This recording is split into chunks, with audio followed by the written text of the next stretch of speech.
Okay, so today we have Lorenzo Mansi, who will tell us about the Higgs branch of minimally supersymmetric 6D SCFTs, Higgsable to 2,0 theories. Take it away. Thank you very much to the organizer, first of all, for having given me the pleasure of being here in this meeting to share a little bit about my work. So this work comes in a paper that I've done together with my supervisor, Craig Lowry, and I'm going to discuss, as you already said, the Higgs branch of minimally supersymmetric 6D superconformal field theory that are actually Higgsable to 2,0 theories. So let me first start by giving an overview of what I'm going to discuss. In particular, I want to start by giving some motivation about why the 6D landscape is interesting. Then I'm going to start building up, starting from 16 supercharges theory in 6 dimensions, and then upgrading the game by engineering minimal superconformal field theories that are actually Higgsable to this 2,0.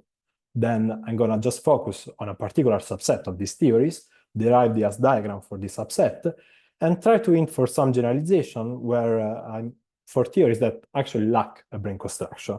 Then I'm just going to give some conclusion and remarks and extra direction that have been pursued in the article, but I wouldn't have time to tell you about it here, so maybe later you can ask about that. So let's start with some motivation about why it's important to study 6D. In particular, the landscape of the 6-dimensional superconformal field theory is heavily constrained by symmetries and anomaly. So one can ask, why is it important to study them, and what can we actually learn from them? There are two main points that I want to remark. The first one is geometrization. Geometrization just means that I'm going to think of the 6-dimensional theory as coming from an higher dimensional one, so F theory, put on some manifold, especially a Calabi-Yau threefold, and by the geometric property of the manifold, infer some property about the underlying theory. At this point, this kind of approach has been taken by lots of others, but there is yet another interesting point that one can use, which is the one of dimensional reduction. So whereas in geometrization we were starting from an higher dimensional theory and then compactifying, now I can start directly from the 6-dimensional theory and put it on some other kind of manifold. Let's take an example class S. And then from the property of the 6-dimensional theory, automatically explain some kind of maybe unexpected behavior of lower dimensional theories. At this point, I think I've given you already enough motivation of why it's important to study 6-dimensional theories. So let's say, what do I want to talk about? So I'm going to talk about the Higgs branch of these 6-dimensional theories. And lots of others that are here in the audience also have tried to tackle this challenge, and they know that it is indeed non-trivial. So what can we actually do over there? Well, there are still some corners of this 6D landscape that can be explored with the toolkits that we have in our hands.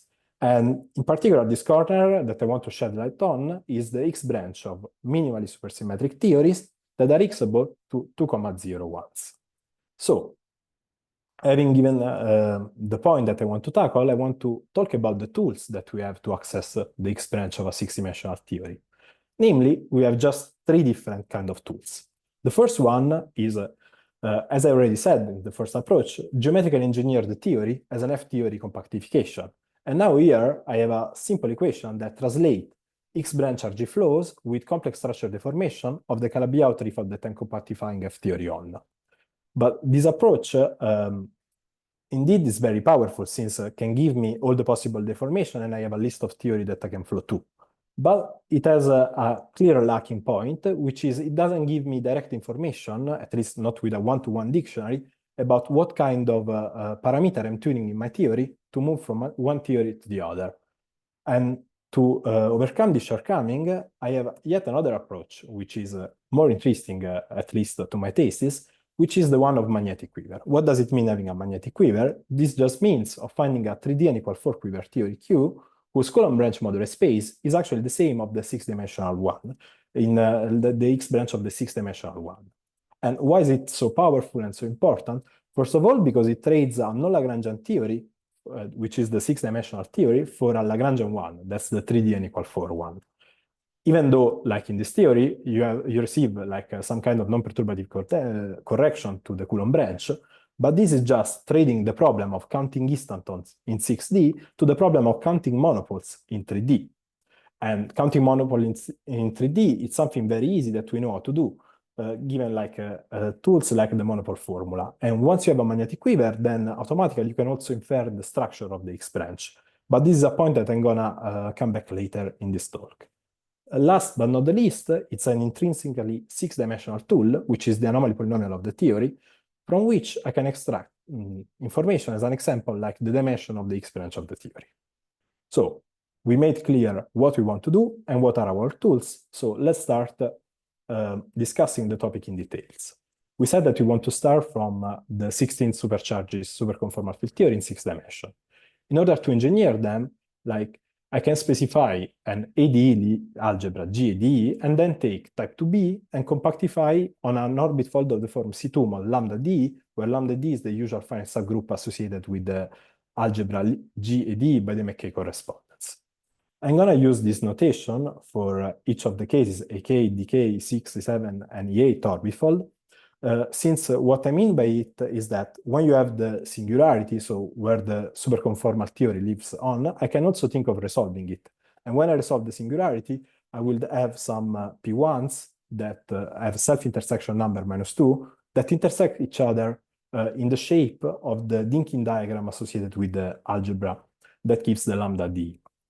And the field theory meaning for this is that for each of the -2 curve, I'm associating a 2,0 tensor, and when I blow up one of these P1s, I'm giving a vev to this tensor. So at the generic point in the tensor branch, all these tensors have some kind of vev, so I've broken the conformal symmetry, but I'm still with a supersymmetric quantum field theory. And this will be specified in this way. But now, since I know that lots of people in the audience love branes, let's talk about what kind of theories in 6D 2,0 actually also have a brane construction.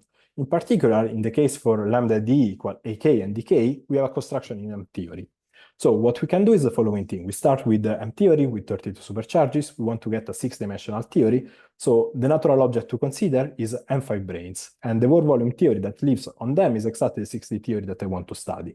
When I introduce M5 brane, I break half of the supersymmetry. So now here I am with the 6D 2,0 that I want to study. In particular, taking K+1 coincident M5 branes in M theory in flat space give rise to the AK theory that I've denoted here, whereas also there is the possibility of introducing an OM5 minus plane that shares the same volume of the M5, so doesn't break further the supersymmetry, and this engineers the DK theory that I've written over here. Perfect.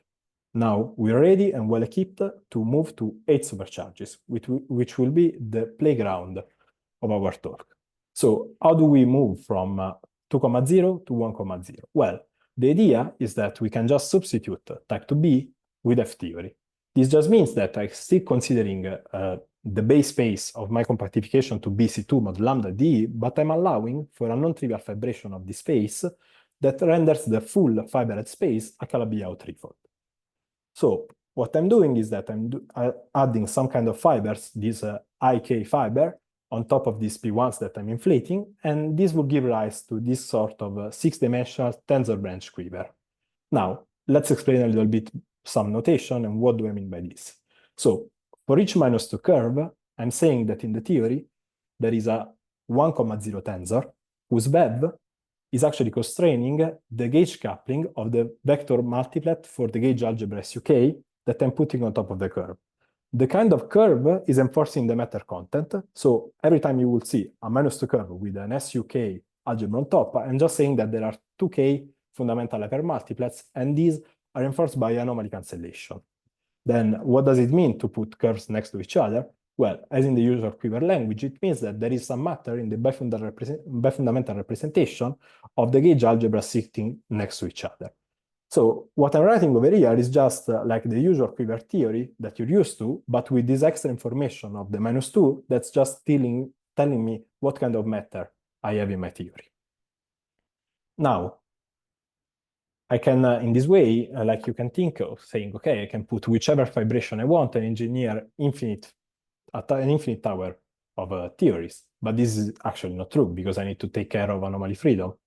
And so it's still impossible to engineer infinite families, but these infinite families are constrained by this requirement that I've written down over here. So we take a particular C2 mod lambda D. We take the GAD corresponding to the finite subgroup that we've taken, consider its Cartan matrix, and then I remark that these Ks are just the degrees of the SUK algebras that I'm putting on top, and then I'm enforcing this requirement, which just means in our usual Quiver language, you can think of it as having the nodes as balance or overbalance. So I'm doing something good with my theory.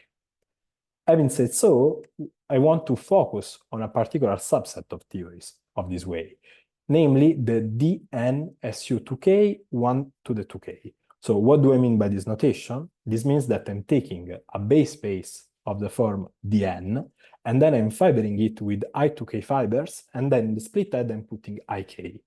So what is the extra information that I have over here? So 1 to the 2K.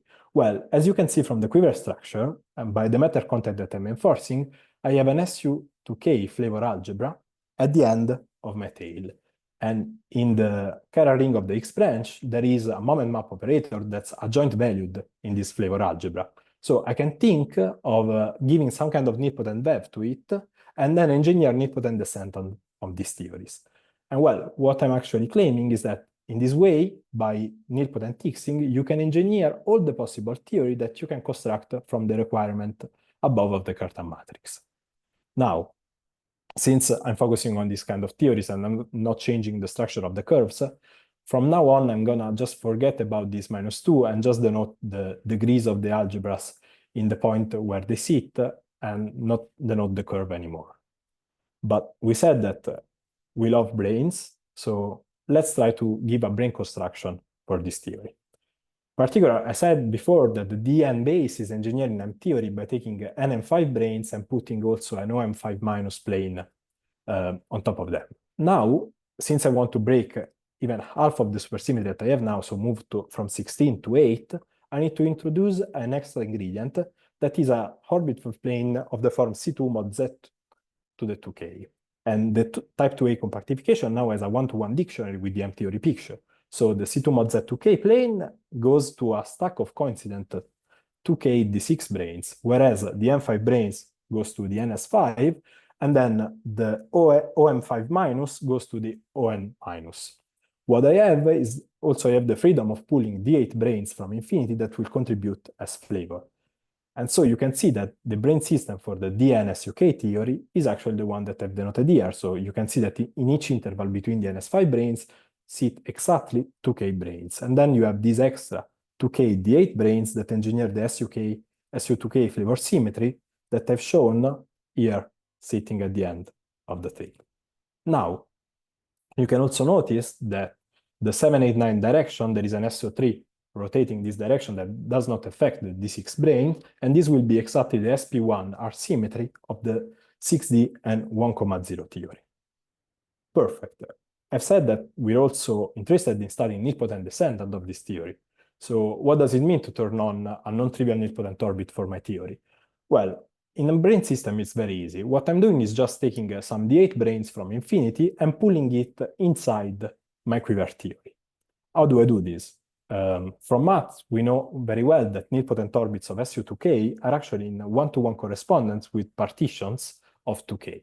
And when you give me a partition data, then there is a map that translates it to a brane system. So what you're doing is that if you turn on an entry, let's suppose the entry 2 with multiplicity M2, you're just putting M2 D8 branes in the second interval of NS5s. So in this case, like I start counting intervals from the right, so the second interval will be this one. But at this point, like you will say, okay, but you need to be careful since as an example, you can turn on the biggest orbit that you can have, so the regular orbit, the 2K one that has multiplicity 1, and you will penetrate the quiver of 2K interval. But is this always possible? Well, the answer is no, because we said that the number of interval is given by the number of NS5 branes, that's N, not 2K. So we need to split our theories in two families. The long family, where N is greater than 2K minus 1, where all the orbits of SU2K are actually accessible, lead to a unique descendant with this map that I've given you of pulling the 8 branes from infinity, and everything is fine.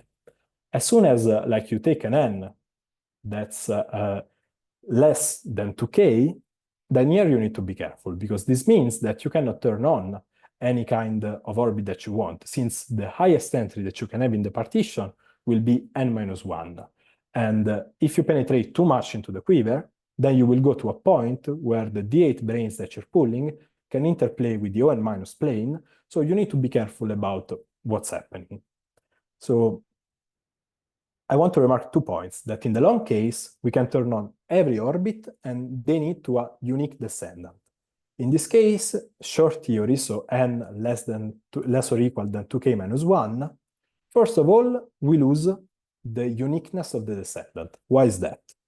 Let's take a partition that has as an highest entry n-1, and let me massage a little bit the notation of partition by giving to the entry n-1 not a single multiplicity, but splitting into ml and mr.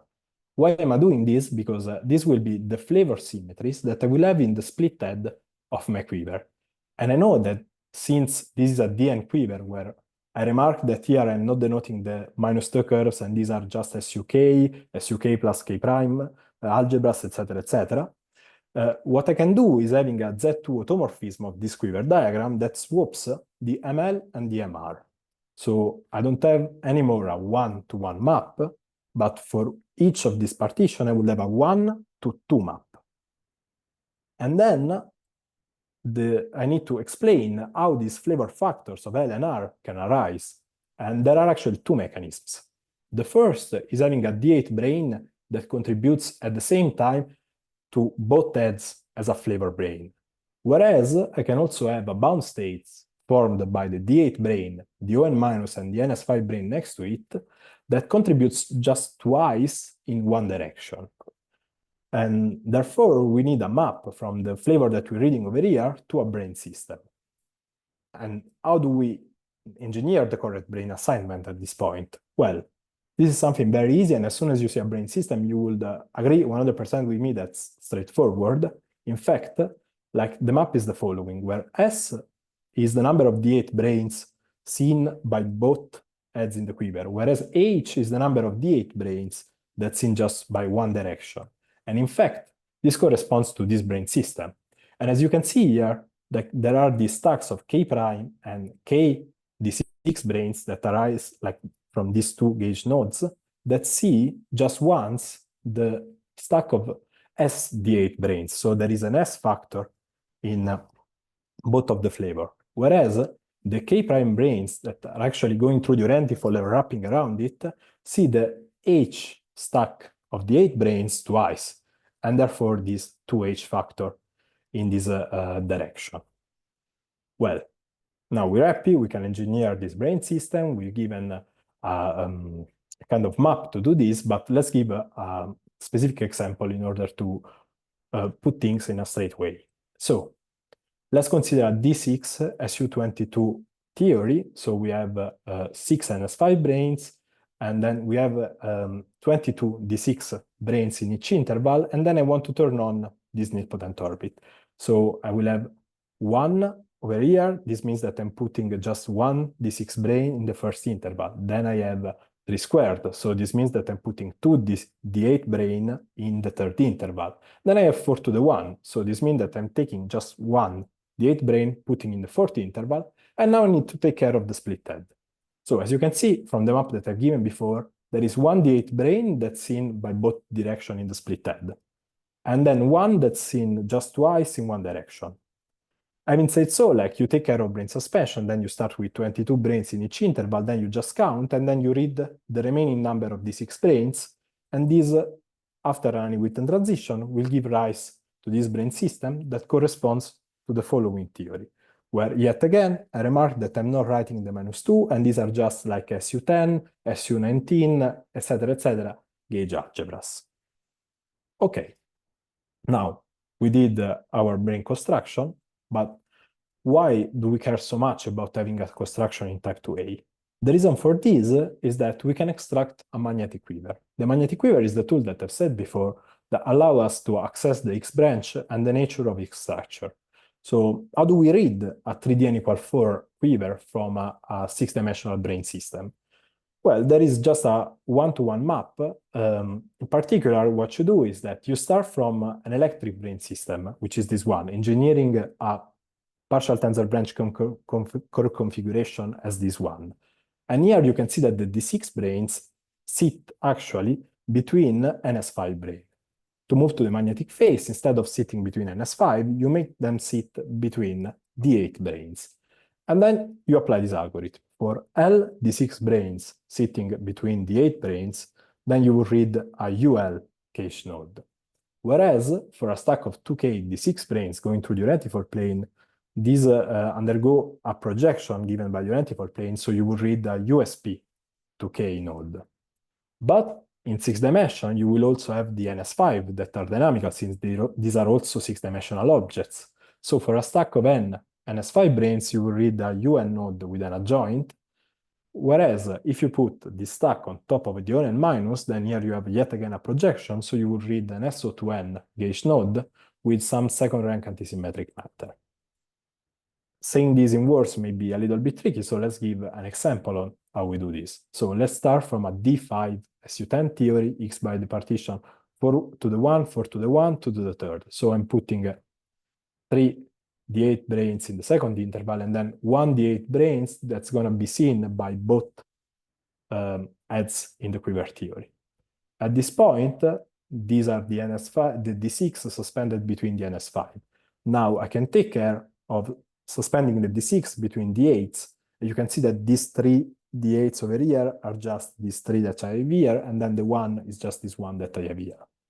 I've played the game for you and suspended the branes correctly, and now I can perform an Ani-Witten transition to move to this brane system, from which I can apply the rules that I've said before to read the following magnetic quiver.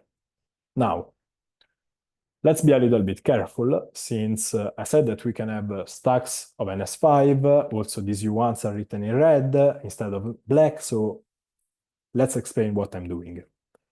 In 6 dimension, the position of the NS5 between each other and the position, the X6 position between the ON minus plane and the NS5 are actually parameters in my theory that regulate the VEV of a generic tensor multiplet.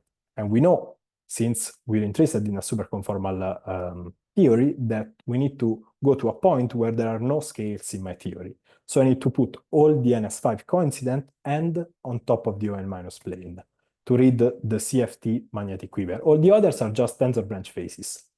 And so the quiver that you will read is the following, where there is this SO2N node with antisymmetric matter. Therefore, when I write these stacks of NS5 branes, I just write them in red because I want to remind myself that I have this extra ON minus plane that I can still tune as a distance between the stack giving rise to the UN node and the plane itself to take another X6 VEV to 0.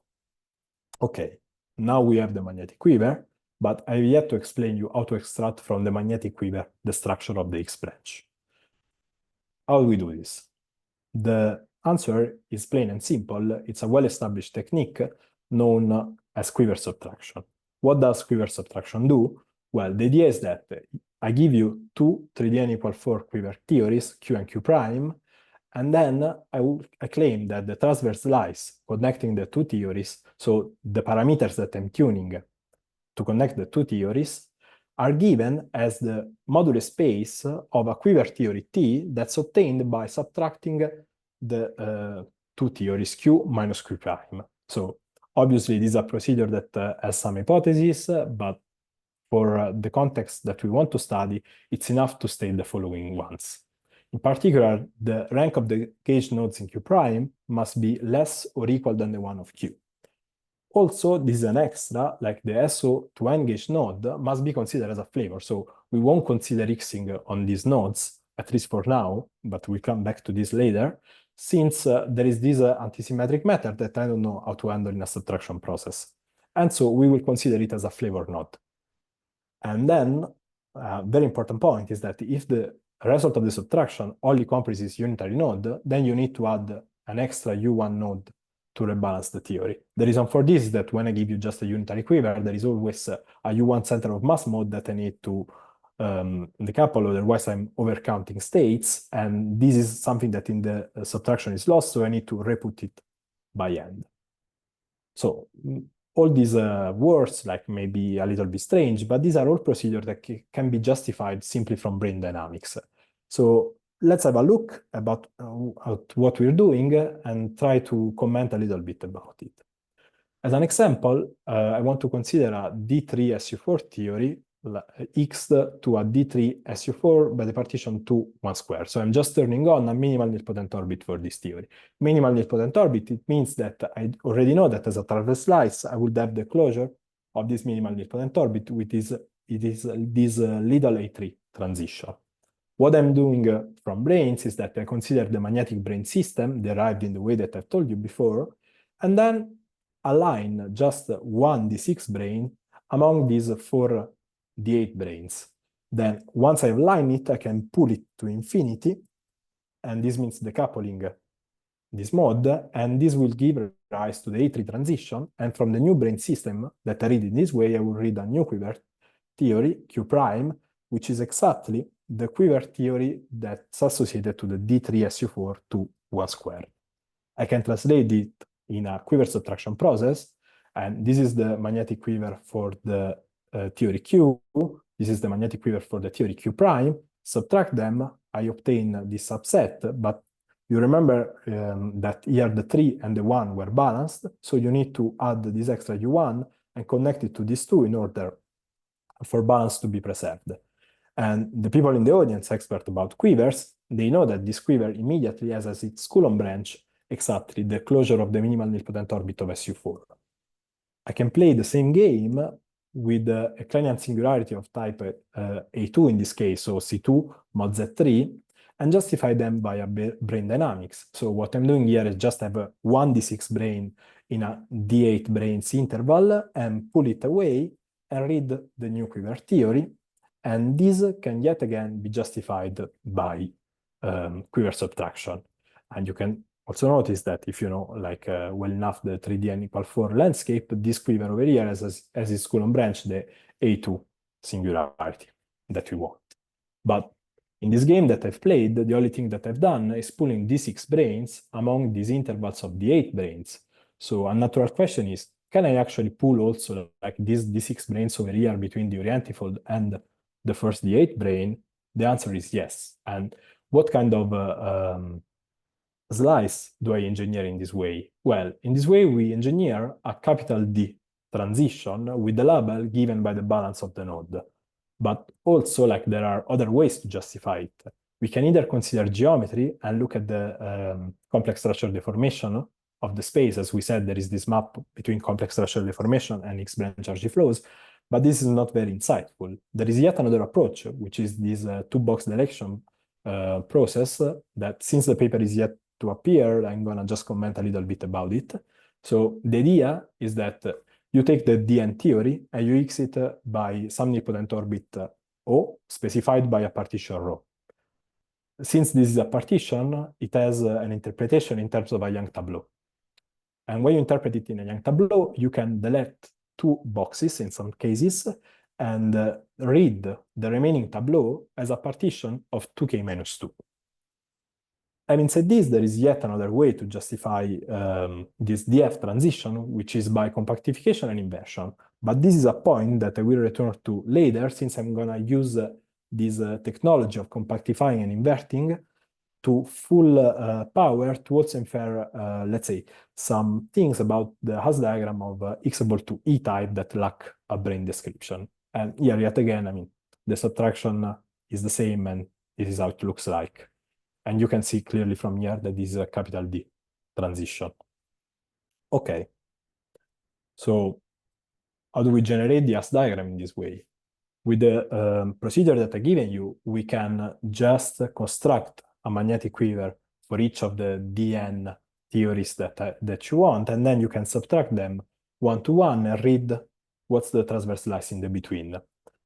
So there are some comments that need to be made. About the Hasse diagram is that when you consider shear theories, since I cannot turn on all the nilpotent orbits, at a certain point, I land on some extra non-nilpotent leaves. What do I mean by this is that if you, in the nilpotent orbit of the algebra SU2K, would expect some slice, you don't find that particular slice, but you find something else. So I will call this theory not nilpotent.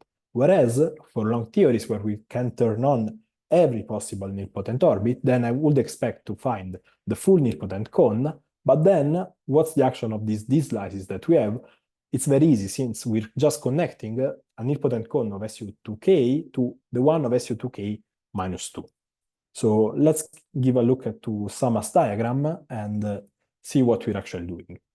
Particularly here, I'm considering... In the long case, so in the long case, do you also have extra leaves, or do you just have those of nilpotent cone? No, you just have the like nilpotent cones, but you connect them with this D transition. So as an example, here you have a long theory of the form D5 SU4, and then you can see here that you have the full nilpotent cone of SU4, and you're moving to the nilpotent cone of SU2 just by the capital D slices. So the procedure is that here I have a tensor branch configuration that I order by gauge group rank, but I have no information about what's the slice in the between. So I compute the magnetic quiver for each of these theories, and then I subtract the one on top with the one to the bottom and read what's the slice in between. Maybe even better, like to answer your question, here you consider the S diagram of long Dn SU6 theories. And you can see that here the full nilpotent cone of SU6 is realized. And sometimes it's possible to turn on this capital D that move to the cone of SU4, SU2, and then to the full X 2,0 level. And you can also notice from the partition, let's take as an example this one, the 3, 1 to the third partition of 6. I delete 2 boxes from the 3, and then I land to the 1 to the 4, which is exactly this 2-box direction process that I was describing before. And the top is the origin of the moduli space. Yes, so I'm flipping the direction, I'm ordering it by Higgs branch dimension. Just to check. And this will be something that I will be consistent with, and when I use the other notation, when I'm ordering by the foliation of the singularity, I'm gonna say it explicitly. So we also said that we would love to access the full Higgs branch of the theory, and for doing this, I need also to be able to X the node that has the second rank antisymmetric matter. So can I say something about it? The answer is yes, but how do I do this? I need to first think about where does it come from. So it comes from considering a stack of NS5 branes on the ON minus plane. And this has the M theory uplift. Yeah. These quivers have interpretation as the moduli space of instantons? With another end in order to have this. If you refer to these ones, they do not have an interpretation of moduli space of instantons. Whereas if you consider just the 2,0 quivers, then as you will see, like they have interpretation as moduli space of instantons, yes. But you do, what you showed here in the previous one, yes, this reduction from 6,4 to 2, this looks some remnant from behavior of instanton moduli spaces. Yes, but when you have the instanton moduli space, like if you want to write down, let's say you want to consider D-type instanton, then what you would have is a quiver that's shaped as a DN quiver, unitary quiver, and then you would attach to it a tail of the form, let's say, 1 to the k. So you would think of it as having a C2 mod zk, and then probing it, yes, with some M5 branes, but then engineering like the ending part in a strange way. Here, I'm not using this procedure of going only with unitary. I'm using also the presence of the OM5 minus plane to read this mixed unitary-orthosymplectic quiver. Yeah, and I suppose also that this effect is a result of the presence of the antisymmetric matter? Yes, exactly. I mean, in this case, you freeze it with the antisymmetric, then when you X it, now I will spoiler what happens is that you're just changing from a base space of the form Dn to a space of the form Dn minus 1 as a base. Now you will see it clearly in what I'm going to say. So As Ami was also remarking, like you can think now of just having M5 branes on top of the OM5 minus, and what can you do with it? Well, we know that people in the audience like Ami, Julius, Antoine, Zengao, they studied what's called the Higgsable 2A type, which is just a stack of M5 branes that correspond to a magnetic quiver that has a UN node with an adjoint taper. And this I can study via this concept of decoration that I will translate in my 6-dimensional picture as having this stack, breaking it into 2 substacks, and then take an infinite distance limit of these 2 substacks. So when you have a brane interpretation, now you would say, okay, just separating M5 branes in this way. But can I actually say something from geometry that tells me to understand cases where a brane formulation is hindered, like the E-type case? The answer is obviously yes. So we want to consider type 2,0 theories, but taken from F theory. So I just take a Calabi-Yau threefold, having as a base space the C2 mod lambda and DE, and then putting a trivial vibration over it, so just a smooth torus. Now, I've said in the beginning that one of the ways to access the Higgs branch is study the complex structure deformation of this space. And complex structure deformation are actually in one-to-one correspondence with partial resolution of the singularity, which for type A, we have this type A C2 mod AN seen as an upper surface in C3, and then I can turn some complex structure deformation by adding this extra TI's parameter.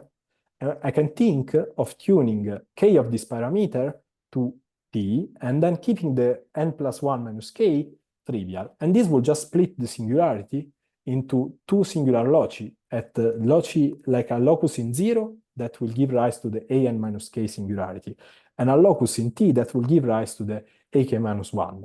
Well, but this is exactly the interpretation of splitting the branes in the M-theory picture. But now I have a geometric interpretation that I can extend to each C2 mod lambda AD orbit fold. And you can play this simple game of just taking the linking diagram associated to the algebra, delete one node, and this will give rise to the base space of the split 6-dimensional theories that you have. So I've done this game for you and listed all the possible deformation of all the singularities. And in particular, I'm going to focus on the dn. You can think of taking the extrema case of k equal 1, which just means deforming the dn base to a dn minus 1, or the extrema case of taking k equal to n, which will deform the dn to an minus 1. And then you have a plethora of options in the between. So this is very clear from the curve configuration of F theory. In fact, you start from the D5 as an example here theory, and then you move to the D4, to the A4, or to the A3, D1, or to the A2, D2. And from this, you can propagate the Higgsing and engineer the full as diagram. And you can interpret this in sort of a spirit of decay and fission for a magnetic quiver. What do I mean by decay and fission? So if I associate to each one of these leaves its magnetic quiver, then you can see that the quiver, what's actually doing is either decaying, so reducing its rank by 1, as an example, the SO10 that goes to the SO8, or the SO10 that goes to this U5. Remember that you need to decouple the U1, so the total dimension is 4, so you're losing 1 of dimension. Or it can actually fission, so split into different subquivers. And I want to remark that we know the nature of the slice only in the AK type, because in the AK type, I just have coincident M5 branes, so I know that the modular space is sim k plus 1 of C2, and this is a space well studied in the math, and we know all of its foliation. In other cases, you cannot infer anything about this. But now I've taken care of the Higgsing with the antisymmetric. This is a game that you can play in whichever configuration, where when it's possible, just split or decay, and then you move around in the S diagram.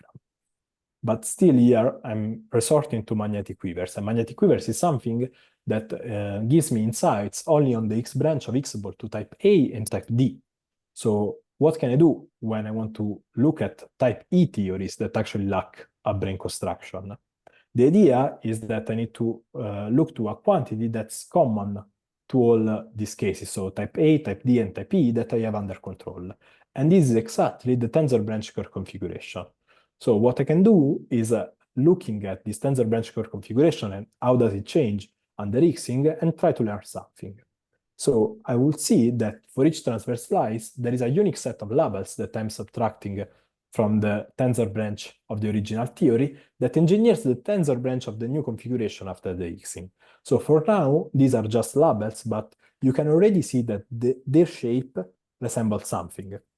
And in fact, now let's try to apply this technique to Higgsable to E-type theories. Now, let's recall that the 6D 1,0 SCFTs that are Higgsable to E-type, they have the special unitary algebras that I'm putting on top of them with the degrees k that are enforced by this Cartan matrix constraint. Now, I can establish a partial ordering just looking at the tensor branch by claiming that a theory sits above one other if all the gauge group ranks are either greater or equal than the correspective gauge group ranks of another theory. Now, if I want to connect all these theories by subtracting labels, as I was claiming before, it's not enough to consider the little a label, capital A label that are encoded in type A, the capital D label that's encountered in type D. I need to add extra subtractions. So these E6 label, E7 label, and E8 label.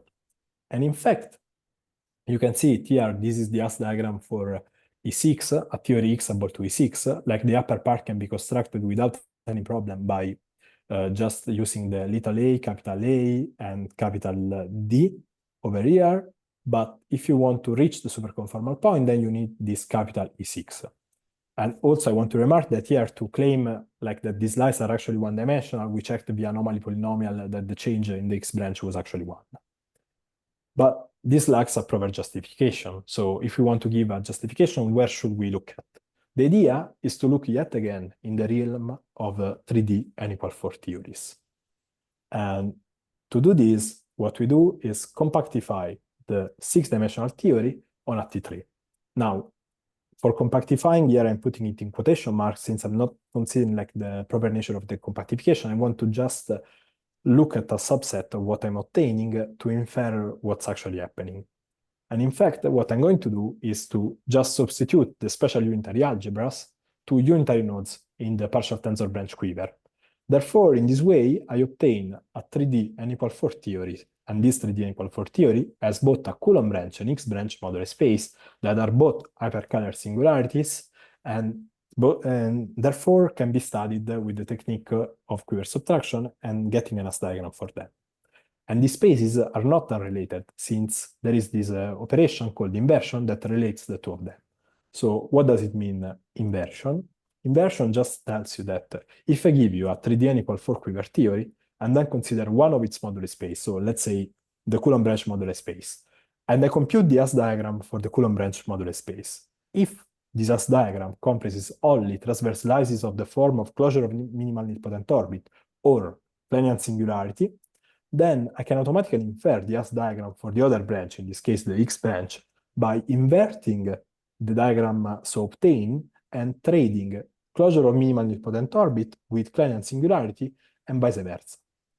So the idea is that we compactify the 6D theory on the T3, and then we study the Coulomb branch of the 3D theory and get automatically the Higgs branch of the theory just by inversion.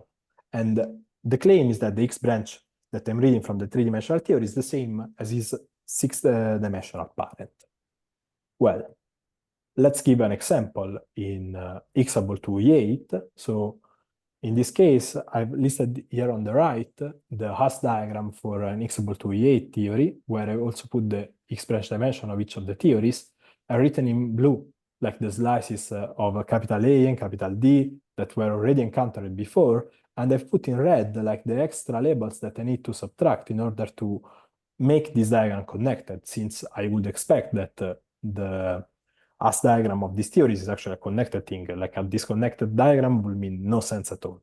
So what can I do is that I take one of the theories, let's pick this one with dimension 12, and then I trade, this is a 6-dimensional Quiver with SU algebras, and I make it a 3-dimensional one just by trading the SU with the U.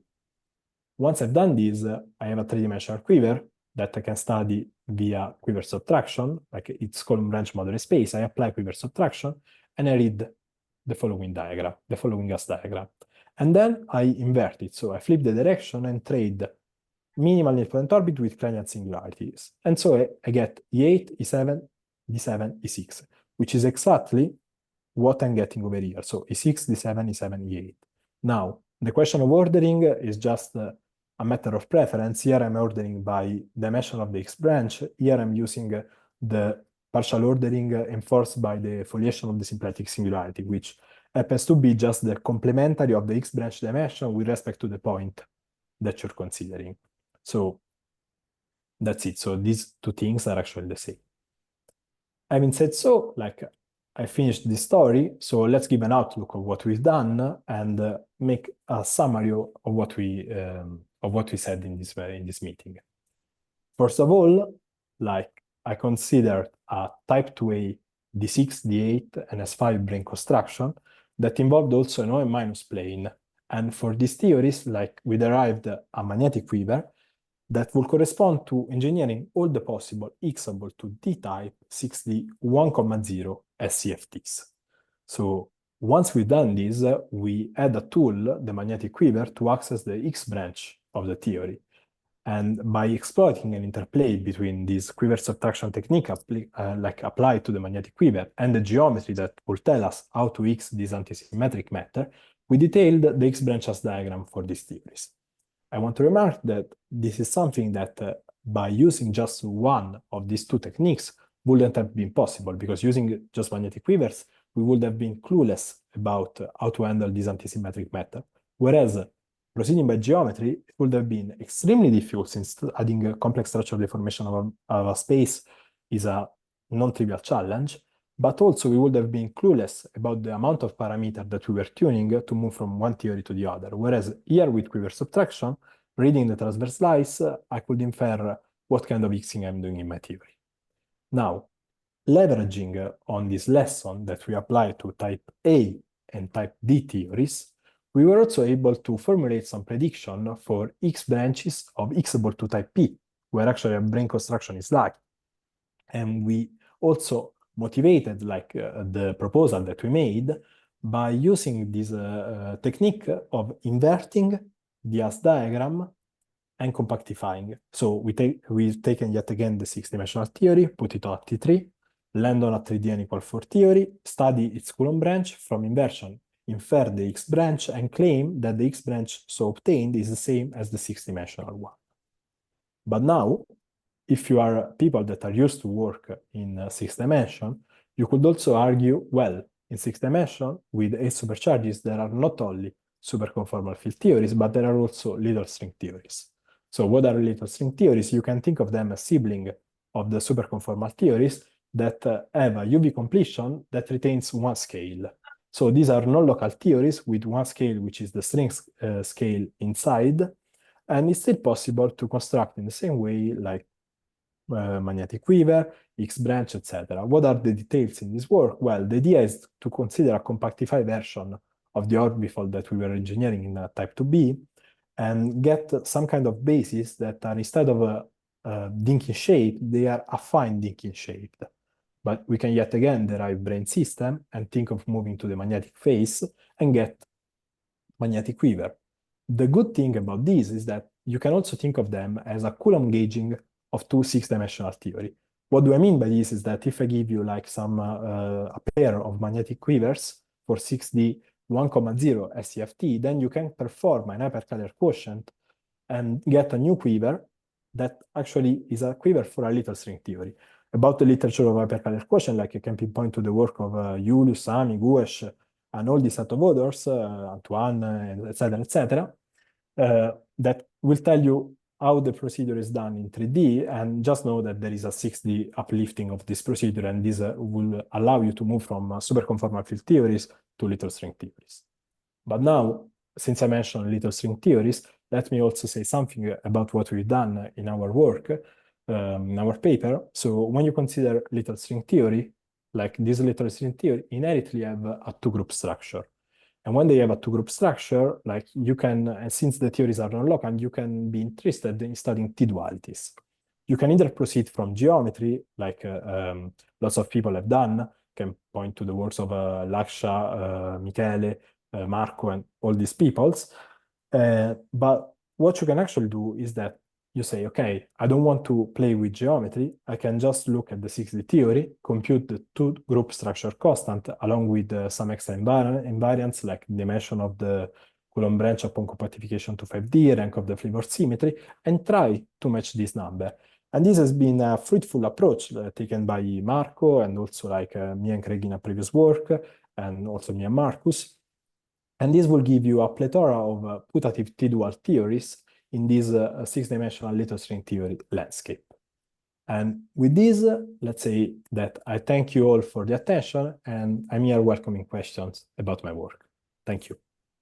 All right, let's thank Lorenzo. Do we have questions? So maybe you said this and I just missed it, but what is the slice that Higgses from the theory with 1,0 to the theory with 2,0? Oh, yes. So because in the A-type is this YN, so it's a very special slice that has like weird properties. And yes. So like the idea is that in the A-type, you know that there is something strange happening, since if you compute Higgs branch dimension from the anomaly polynomial, you see that there is a difference of 2 from the 1,0 to the 2,0 theory. And so you expect something strange to happen with the slice. Now, if you consider all this class of theories, so Higgsable to D and Higgsable to E, and then you go there and you compute the Higgs branch dimension, well, what you get is that the change is always 1. So it's so it's not extremely, 2 like in the it's not A-type 2, it's case. 1. Like you would expect something crazy to happen here in the DN, since here this one that you see as a flavor actually corresponds to having 3 halves of alpha hyperts. But if you just look at the quiver, then if you have a base of a form Dn, like the last slice is capital Dn. Because this would be just a USP2 theory. Yeah. Yes, USP2 with SO10. So what can you do there? I mean, it's just D5 in this case. For the other theories, the capital E, I have an example here in the Higgsable to E6, and then you can see that here, if you want to reach the superconformal point, well, this quiver here is shaped as the affine thinking of E6, and then you can proceed, as I said, by compactification and inversion, and then you will claim that this is capital E6. Yet again, if you compute anomaly polynomial, then the change in Higgs branch is always 1. So we were expecting some kind of strange phenomenon in type D, to be honest, but we didn't find it. That's it. It's just a finite singularity. You cannot say anything amazing. No new slices. So it is what it is. Thank you. Yes. More questions? It looks like you're missing some non-special orbits. For what? For type D? Well, whenever you have nilpotent orbits, there are non-special orbits.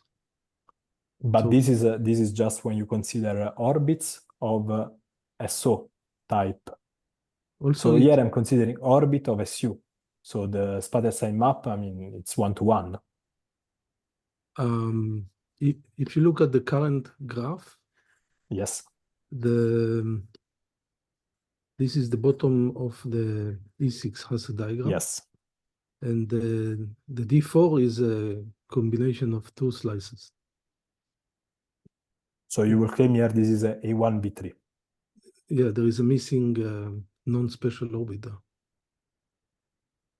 But this orbit, like, let me think about how it would arise. So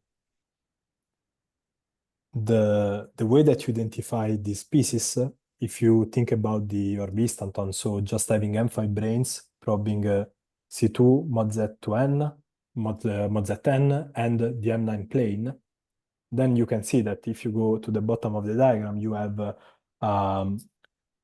SU2-1, which would have an SO7 flavor symmetry, and you can Higgs it to just a 2 SU2, and then you will go to just 1 cap1, and this will break the naive D4 slice that you will do because the SU2 has 4 hypermultiplets, so you will read an SO8 flavor symmetry to actually a B3, coming from the SO7 and then any1. But you will still be able to see all the possible theories just from the F-theory engineering of saying, okay, I have this base and I want to fiber it in some way. Here, I'm already considering all the possible fibrations, so I'm sure that there is nothing in the between. If there is some theory in the between, I mean, it should be this one up some kind of discrete thing that you cannot see from the geometry, and this would be strange because you could, in principle, you can see anything. Okay. So you shouldn't think of this as having a nilpotent cone, but this is a different object. Like the nilpotent cone, you have it every time that you have these long theories like the type A and type D, because you have this moment map operator in the adjoint of the flavor symmetry, and you can keep nilpotent vev to this. A nilpotent vev of the form of SU type nilpotent vev. In this Higgsable to type E, like the adjoint, the operator is, let's say, you take an affine E6 diagram, you multiply its label by K, so you will have an SUK on the top, and so the orbit will be the one of the K over there. But as soon as you finish them, then you need to perform some extra Higgsing that are actually possible, and then you will end up in something that's, as I said before, non-nilpotent. So you would expect in the nilpotent cone to find some slice, but here you don't find it, you find something else. You could ask the question whether a given slice is a nilpotent orbit, right? So if for example you take this, this is a. Let's take a better you denote case. it by a quiver, right? Yes, let's take a better case. Let's just go to this diagram, and then you can say, okay, you can start from this theory, and then X it to this one, and then you will read here some transverse slice, and you can ask whether this is a nilpotent orbit or not. Well, here you would immediately see that this is the Slodowitz slice connecting the orbit like 4-1 squared to the orbit 6. And this is a quiver theory. It has a unitary quiver realization, and you're extremely happy. Now, as soon as you start playing like this game, if you look locally, like you take, let's say, this one, and then you go down here, then now you would associate this as a moduli space of instanton. But this is not something that you will find in a nilpotent cone.